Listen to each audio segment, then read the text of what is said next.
kita sadar di sini bahwa di sini tertib berlalu lintas itu sangat rendah.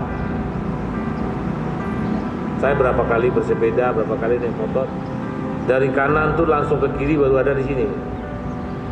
Ya, nggak lihat kiri kanan, pokoknya kanan aja udah. Kita naik sepeda juga gitu. Ya jelas kita naik sepeda pelan, nggak mungkin sepeda itu kencang dari motor, kencang apapun sepeda. Dia potong, dia berhenti depan kita. Udah kita nyusup gitu. Ya, jadi sekali lagi saya minta perhatian keselamatan. Saya ingatkan lagi, hidup sederhana. Ya.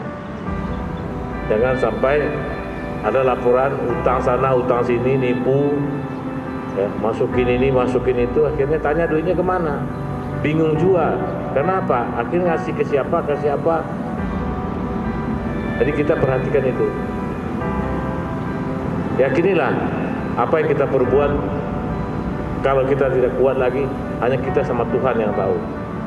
Jadi tetap berbuat baik.